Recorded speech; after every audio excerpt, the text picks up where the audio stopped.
नमस्कार साथियों, मैं डाइट हिंट से FLN DRG राकेश सिंह राजपूत आज बात करने जा रहा हूँ FLN फाउंडेशनल लिटरेंसी एंड नंबरेंसी यानी बुनियादी साक्षरता एवं संख्या ज्ञान।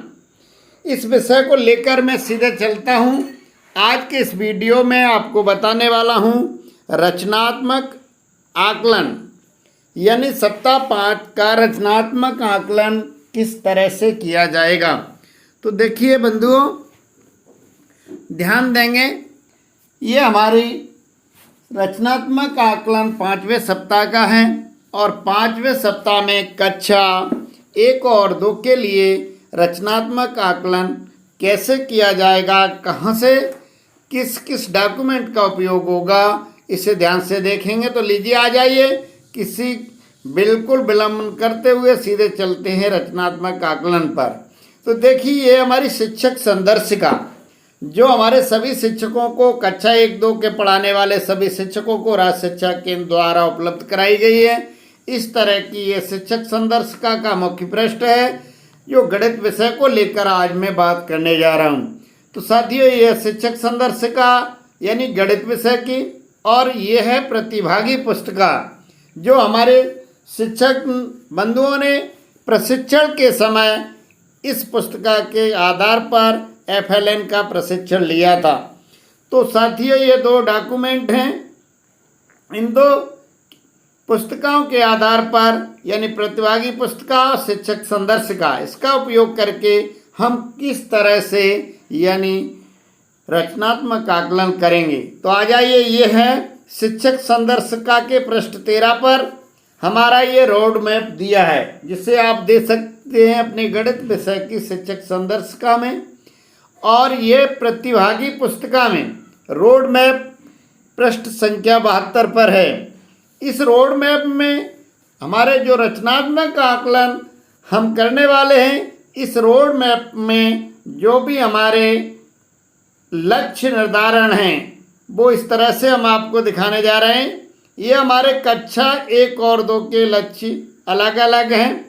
तो देखिए, ये हमारे जो ऊपर आपको हरी लाइन में दिख रहा है, ये हमारे कक्षा 1 के लक्ष्य हैं, और उसके नीचे जो हमारे नीले रंग के सामने हैं कक्षा 2 के हैं। तो कक्षा 1 के लिए हमारे लक्ष्य हैं, हमारे देखिए चिन्हों में से संख्या पहचान, संख्या बोध, संख्या लेखन और संख्या मान। इस सप्ताह 5 के लिए हमारे 5 लक्ष्य निर्धारित किए गए हैं। इसी तरह कक्षा 2 में हमारे 4 लक्ष्य हैं, संख्या पहचान, संख्या बोध, संख्या लेखन और संख्या मान। ये रोड मैप है हमारा। इसके आधार पर हम करेंगे अपने बच्चों का रचनात्मक आकलन। तो लीजिए आ जाइए, ये रोड मैप हमारा पृष्ठ 73 पर बाकी सप्ताहों का दिया है, ऐसे ही आगे 74 पर और है, लेकिन आज हम सप्ताह 5 का बताने जा रहे हैं। तो हम सिर्फ 72 पृष्ठ के यानी लक्ष्यों का बात करेंगे। ये हमारा रचनात्मक आकलन ट्रैकर यानी प्रतिभागी पुस्तिका पृष्ठ 89 पर है। जो हमारी प्रतिभागी पुस्तिका है उसमें 89 पृष्ठ पर ये फॉर्मेट दिया गया है। इसमें देखिए ध्यान से, इसमें बात की गई है कि विद्यार्थियों ने लक्ष्य प्राप्त कर लिया है, तो हम उस उद्देश्य को राइट से चिन्हित करेंगे, और जिन विद्यार्थियों ने लक्ष्य को प्राप्त नहीं कर पाया है उस कॉलम में हम क्रॉस का उपयोग करेंगे। तो ये हमारा ट्रैकर, और किस तरह से भरेंगे इस रचनात्मक ट्रैकर को, तो लीजिए आ जाइए भाइयों। अब हम आगे चलते हैं किस तरह से। ये देखिए, रचनात्मक आकलन सप्ताह 5 का विषय गणित कक्षा 2 के लिए ये ट्रैकर बनाया गया है। इसमें देखिए हमारे उद्देश्य लिखिए, यहाँ उद्देश्य संख्या थी, देखिए यानी इसमें उद्देश्य संख्या लिखी थी, पहला उद्देश्य, दूसरा उद्देश्य, तीसरा उद्देश्य, चौथा उद्देश्य। लेकिन जो हमारा पहला, दूसरा, तीसरा, चौथा उद्देश्य है क्या, वो हमारा इसमें क्लियर रोड मैप से आ गया है। इसमें देखिए संख्या पहचान, संख्या बोध, संख्या लेखन और संख्या मान, ये हमारे 4 उद्देश्य हैं। अब इसमें हमारे ये 10 बच्चे उदाहरण स्वरूप लिए गए हैं, राधा, गीता, मोहिनी, चांदनी, रोशनी। दिनेश, मोहन, अंकुश, नीतेश, मोनू। अब देखिए, राधा ने हमारे सभी लक्ष्य यानी सभी उद्देश्यों के पूर्ण लक्ष्य कर लिया है। गीता ने भी सभी उद्देश्य पूरे कर लिए हैं। मोहिनी ने भी पूरे उद्देश्य किए हैं। चांदनी ने भी सभी उद्देश्यों को पूरा किया है। लेकिन क्रमांक 5 पर रोशनी है, उसने 2 उद्देश्य पूरे नहीं कर पाए, यानी संख्या बोध और संख्या लेखन, ये लक्ष्य प्राप्त नहीं कर पाया है, तो उसे क्रॉस से दिखाया गया है। इसी प्रकार मोहन है, उसने हमारे चारों लक्ष्य यानी पूरे जितने भी उद्देश्य थे वो हासिल नहीं कर पाए। नीतेश ने भी हमारे 3 यानी उद्देश्यों को पूरा नहीं किया है। तो इस तरह से ये हमारे शिक्षक के द्वारा ये रचनात्मक आकलन ट्रैकर भरा गया। अब इस रचनात्मक आकलन ट्रैकर के आधार पर हमें समूह निर्धारण करना है। तो आ जाइए, ये कक्षा 2 का है। इसी प्रकार एक और उदाहरण हम दिखाने जा रहे हैं आपको। ये हमारे कक्षा 1 का आपके सामने दिख रहा होगा। ये कक्षा 1 का है, इसमें 5 उद्देश्य हैं। तो ये बच्चों ने विभिन्न यानी रागिनी ने पूरे उद्देश्य यानी लक्ष्य को प्राप्त कर लिया है, 5 उद्देश्यों को। रोशनी ने भी हमारे 5 उद्देश्यों को पूरा किया है।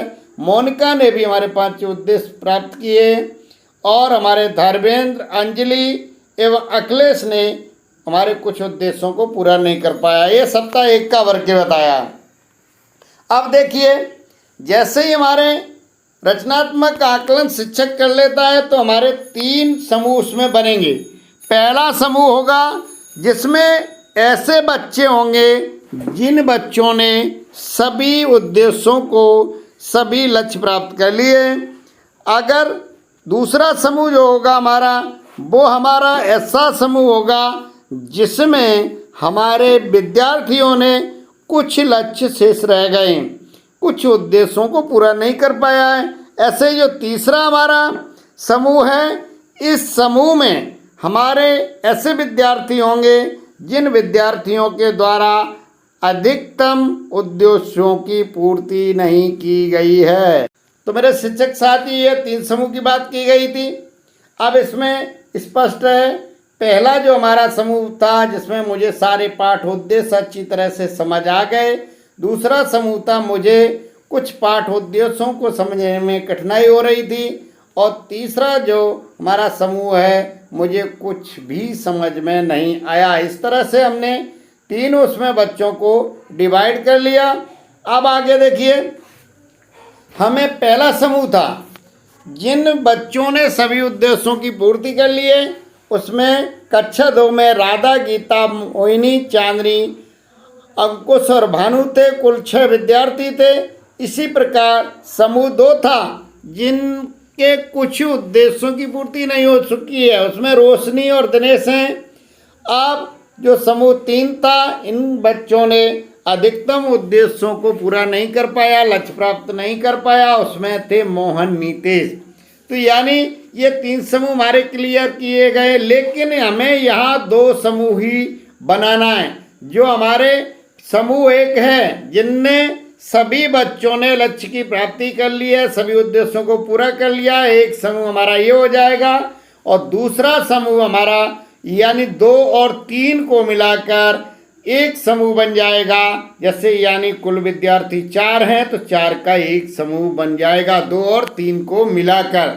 अब आ जाइए, रचनात्मक आकलन के बाद हमें करना क्या है। एक जो हमारा पहला समूह है जो सभी उद्देश्य पूर्ति कर चुका है, वह स्वतंत्र गतिविधि यानी आप करें, वे स्वयं करेंगे। जो हमारी बच्चों की, विद्यार्थियों की वर्कशीट है, उसमें अतिरिक्त वर्कशीटें दी गई हैं, उन वर्कशीटों को बच्चे पूरा करेंगे। यानी स्वतंत्र गतिविधि यानी स्वयं बच्चे बैठकर करेंगे। अब जो 2 और 3 को मिलाकर एक समूह हमारा बनाया गया है, उसमें हम पुनः शिक्षण यानी शिक्षक के द्वारा उन बच्चों को पुनः शिक्षण कराया जाएगा। जो भी उद्देश्य हमारे बच्चों ने पूरे नहीं कर पाए, उन बच्चों को, उन विद्यार्थियों को शिक्षक उसी सप्ताह के 6वें दिन यानी रचनात्मक आकलन के बाद उन उद्देश्यों को पूरा कराने का प्रयास करेंगे। ये हमारे दोनों समूह की रचनात्मक आकलन के बाद की कार्रवाई थी। तो मित्रों, मुझे उम्मीद है पूरा समझ में आ गया होगा। अधिक जानकारी के लिए मेरे अन्य वीडियो देख सकते हैं, जिसकी लिंक डिस्क्रिप्शन में दी जाएगी। बहुत बहुत धन्यवाद। Thank you.